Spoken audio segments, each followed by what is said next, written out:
Hey everyone, and welcome back to another video for today. So in today's video, we have 3 companies that reported their quarterly figures. We're going to talk about Shift4, Oscar Health, and Sezzle a little bit. I will also touch on Toast because you need to understand what Toast reported in order to understand what Shift4 reported as well. This is the current state of the pre-market action. We're first going to touch on Oscar Health. Oscar, at the time of making this video, is up around 9% or so. Revenue did miss. Very slight miss of around 3% or so, but all in all, it was a good report. Shift4, crazy price action. Stock was up 5%, then down 10%, and I think now we're up also 4% or so. Sezzle did report late last night, completely forgot about that. So we're going to touch on that as well in this video. And of course, Toast reported a couple of days ago. A very good report. So if you're interested in all of that, sit back, relax, hit all the buttons. We really appreciate that. If you want to support me even further, do check out the link down in the description and in the pinned comment, actually top 10 best stocks to buy now, or go to fool.com/couchinvestor. Thank you very much. So if we go and look at Oscar's earnings report, 2025 report, and they also reaffirmed 2025 guidance. So the individual market is the only source of affordable health coverage for 22 million people who power our economy. Our market serves the small business, service, and farming sectors and can meet the healthcare needs of 100 million more working people. Oscar is shaping the future of individual healthcare with affordable, innovative plans and a superior member experience. Our disciplined pricing and geographic expansion position us to profitably grow market share, and we are confident in our ability to expand margins and return to profitability in 2026. Of course, they already told us this 3 months ago, but it's good to get this reaffirming comment here, especially after Molina Healthcare came out, and well, that report wasn't great at all. And so Oscar here reaffirming that. Also, the 2027 guidance remains unchanged right now.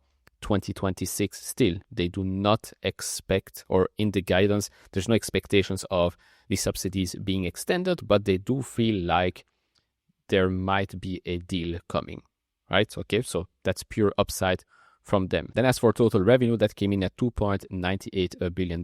Medical loss ratio 88.5%, of course, higher than last year. SG&A expense ratio did come down to 17.5%. All the rest here, I'm not that surprised. They did tell us the following thing, by the way, guidance still around the same, although they do expect it to come closer to the lower end of guidance, right, closer to the $12 billion. Then they told us the following thing. Medical loss ratio was 88.5% for the third quarter compared to 84.6% for the third quarter last year. The increase is primarily driven by an increase in average market morbidity that resulted in a $130 million expense in the net risk-adjusted transfer accrual, partially offset by the following things here. We're going to see again this explanation in all of the following comments. SG&A expense ratio was 17.5% for the third quarter compared to 19% same quarter last year. The decrease was primarily due to greater fixed cost leverage, lower exchange fee rates, and disciplined cost management, partially offset by the impact of higher risk adjustment as a percentage of premium. Then as for the rest here, again, yes, it's unprofitable right now. They do expect to return to profitability in 2026. Margin will be expanding according to them in 2026 as well. I did listen a little bit to the earnings call. They say they are very well prepared for whatever happens in 2026, pricing wise, market morbidity, ACA subsidies being extended, right? Because it's one thing, okay, ACA subsidies being extended is one thing, but how fast can you capture that opportunity? They said, if it happens, we will be ready, of course, to capture that opportunity. So that's all well and great. For Oscar, right now, stock is up around 8 to 9%, back closer to the $19 mark. Of course, pre-market, we'll see what happens when the market opens. But you can clearly see, right, we peaked here, start of October at $23, went all the way back down, got some more pressure after Molina reported as well. But as I said before, I think Oscar is in a league of their own. They're still small, all things considered. But when you look at their comments, right, again, going back to the start of September during analyst conference, they already told us that things are moderating, things are looking better than feared. Right now, we're seeing those results, so I'm not surprised that the stock has gone up. Again, the market will do what the market will do, especially around the government shutdown, ACA subsidies being extended. We'll see, but so far, so good from a business perspective. Looking into 2026, things look quite good. Moving on to Sezzle, that stock is up around 6 to 7% at the time of a recording. Stock was up a little bit more than that yesterday, I do believe, I think around 10-11% or so. So revenue did increase 67% year over year. GAAP net income grew 72.7% year over year with a GAAP profit margin of 22.8%. You'll see in a bit a nice slide. This company is growing, still a very, very small company in the buy now, pay later industry. They said the following thing with regards to guidance. So they reaffirmed their top line growth and adjusted net income guidance for 2025 while making modest adjustments to other metrics. The company raised its GAAP net income guidance to $125 million, GAAP EPS to $3.52, and adjusted EPS to $3.38. The adjusted EBITDA range for 2025 has been raised from $170 to $175 million to a bit higher than that, $175 to $180 million. Now, the following thing here is quite important to understand the full context. The provision for credit losses for the full year is now expected to trend towards the lower half of the previously stated range, likely between 2.5 and 2.75%. For this quarter, it was a bit higher, but again, it was still in their range when they gave us the full year guidance range previously. They did expect Q3 and Q4 to be a bit higher than Q1 and Q2. For 2026, primary adjusted EPS guidance is set as $4.35, representing 29% growth over 2025 adjusted EPS. This 2026 guidance reflects strong business fundamentals and confidence in sustained growth, notably excluding any impact from future potential product launches. And so for the quarter, this was basically it. This is a very fast-growing company. GMV grew 58.7%. Total revenue increased 67%. Net income margin 22.8%. That did come down slightly quarter over quarter. Adjusted EBITDA closer to $40 million with a margin of 33.9%.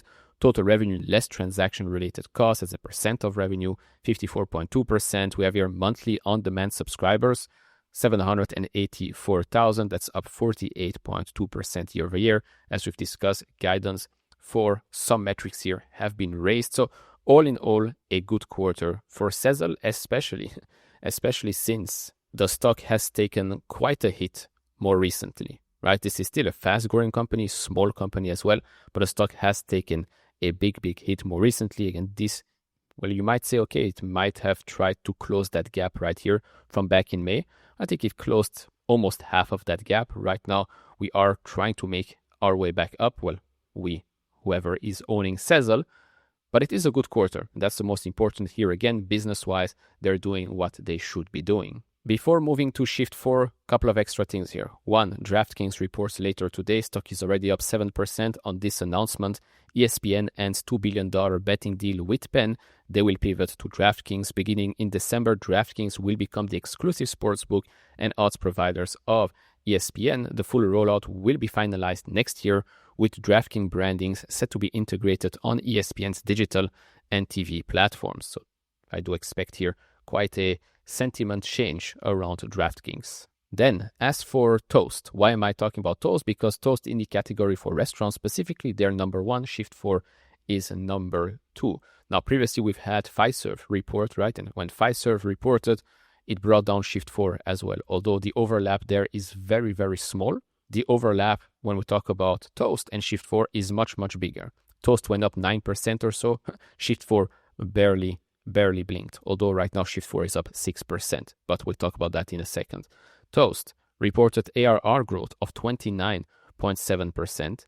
This is how they generate the majority of their revenue, through financial technology solutions, $1.34 billion. Then we've got $244 million from subscriptions, and a little bit here, $44 million from total hardware and professional services. Overall, revenue increased 25.1%. GPV also increased here 23.5%. A very good quarter by Toast.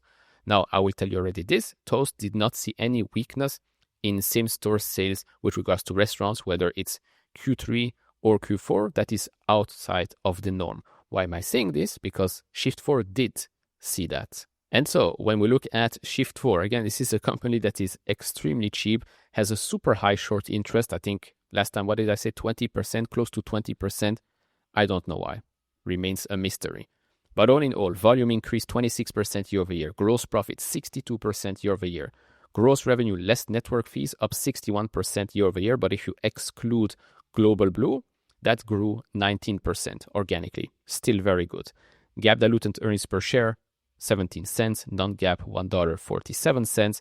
Net income, $33.4 million.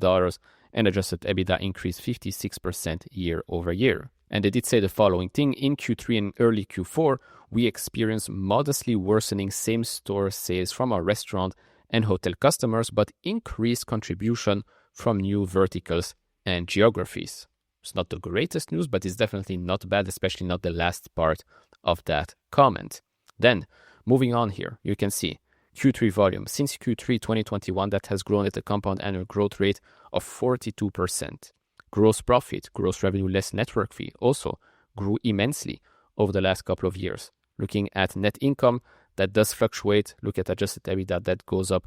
And to the right, net cash provided by operating activities and adjusted free cash flow is also doing very well here. Then, when you look at Shift 4, this is basically what you're getting. In short, the number 2 in restaurants in the United States, number 1 in hospitality in the United States, number 1 in sports and entertainment in the United States, and the number 1 in luxury retail globally. In this quarter, they announced 2 new things here. One, the Smart Pay closing announcement. This one was closed literally 2 days ago.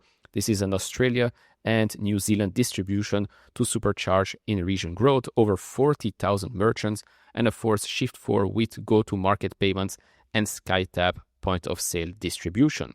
Yes, more M&As, but as long as it makes sense, as long as it adds value to the whole Shift 4 ecosystem, then why not? They've said it before and they'll say it time and time again. If they see the opportunities, they are going to take it. Number 2, Bambora represents $90 billion of gateway volume, adds one of the largest ACH EFT providers in North America, and hundreds of software integrations. Textbook Shift 4 gateway conversion playbook expected to close in early 2026. Then, this is basically what they told us not that long ago, right? There are some 3 cases here. 1, the sit on their hands case, impact of Global Blue, and the most likely case. Following the Shift 4 playbook with Global Blue and other M&A, you can expect gross revenue less network fees, 3-year CAGR of over 30%. Looking ahead, or looking what's happening right now, Q3 update for the sit on their hands case here, high teens, in this case, 19%. Q3 update, impact of Global Blue, 61% year-over-year growth, and Q3, the basically most likely case here, closed on SmartPay announcing a Bambora. And so they're still on plan, and in this case to exceed their $1 billion 2027 exit rate guidance, 27% year-over-year growth in Q3 adjusted free cash flow. That's not all. They also announced a new $1 billion share buyback program. Remember, this is a company worth what? It's close to $7 billion, $6-7 billion or so. And they announced a $1 billion share buyback program. Moving forward here, looking at fiscal year 2025, volume guidance, gross revenue less network fees, it is coming down. Well, the range is coming down a little bit, but it's still expected to grow rapidly. Again, this is a company that is growing rapidly, profitably, and is extremely cheap. Now, looking at the stock right now, and I do have to admit that the earnings call is ongoing because I will not have time to upload this video otherwise, but I will comment in the comment section and, of course, in this Sunday video if something drastically changes. So right now, at the time of making this video, the stock is up 6-7%. My thoughts are still the same. Cheap, profitable, fast-growing company, very hated for some strange reason that I don't know of. Yes, okay, there might be, let's say, some headwinds that they've seen. It's very, very small, but I don't think that will change the trajectory of this company moving forward. As long as that 2027 target is still achievable, their goals are still achievable, and I think they will exceed them as well, then I don't really see any, reasons to panic here. You're going to ask me, are you going to buy more? Because I did say that I'm going to wait until the earnings report in order for me to buy more shares. The answer right now is yes, I will be accumulating more shares because I like the information that I got. You're going to say, oh, but look, stock is now down 6.7%. You could have bought it at, lower prices. I'm like, okay, but my initial position is now also down a bit less, and I'm happy to pay extra for the information that I got here. So all in all, my eyes, good quarter, beaten down stock, very cheap.